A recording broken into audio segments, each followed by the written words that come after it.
67 కోట్ల మంది వానరులు మహావీరులైనటువంటి వారు రామలక్ష్మణులతో కలిపి పడిపోయారు. ఒక్క వానరుడు యుద్ధభూమిలో లేచి తిరుగుతున్నవాడు లేడు.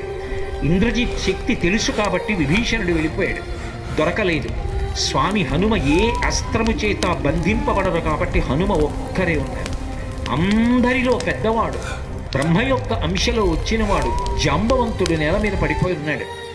విభీషణుడు కాగడా పట్టుకుని అడిగాడు, తాతా కుశలమేనా అని అడిగాడు. వానరులలో శ్రేష్ఠుడైన హనుమ బ్రతికి ఉన్నారా అని అడిగాడు జాంబవంతుడు. విభీషణుడు అన్నాడు, తాత నువ్వు అడగవలసినది రామలక్ష్మణులు కుశలముగా ఉన్నారా అని అడగాలి. హనుమ కుశలముగా ఉన్నారా అని అడిగారేం తాత అని అడిగారు. మొత్తం వానరులు రామలక్ష్మణులతో కలిసి పడిపోయినా కూడా నష్టం లేదు. హనుమ ఒక్కరు బ్రతికి ఉంటే మళ్ళీ అందరూ బ్రతుకుతారు.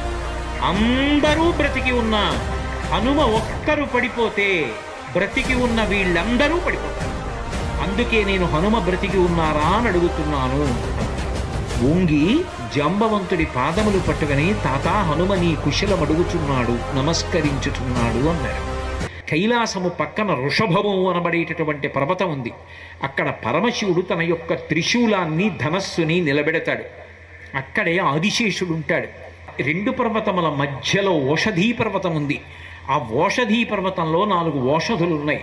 మృత సంజీవని, విశల్యకరణి, సువర్ణకరణి, సంధానకరణి అని 4 ఉన్నాయి.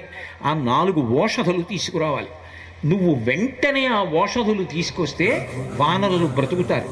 ఒక్క గుదుటున బయలుదేరి కైలాస పర్వతం దగ్గరికి వెళ్ళిపోయారు. ఈ స్థానములన్నీ చూశారు. వృషభ పర్వతం దగ్గరికి వెళ్ళారు. 2 పర్వతాల మధ్యలో ఓషధీ పర్వతాన్ని చూశారు. ఓషధీ పర్వతం హనుమ వస్తున్నారు, ఓషధుల్ని తీసుకెళ్ళిపోతారని కనపడకుండా వాటిని దాచింది. నా స్వామి అయినటువంటి రామచంద్రమూర్తి కార్యానికి పనికి రాకుండా ఓషధుల్ని దాస్తావానని ఆ సంజీవని పర్వతాన్నంతటినీ పెళ్లగించి చేత్తో పట్టుకుని ఆకాశ మార్గంలో కించిత్ శ్రమ పడకుండా కాంచనలంక ఉన్నటువంటి దక్షిణ తీరానికి చేరి యుద్ధభూమిలో దింపారు.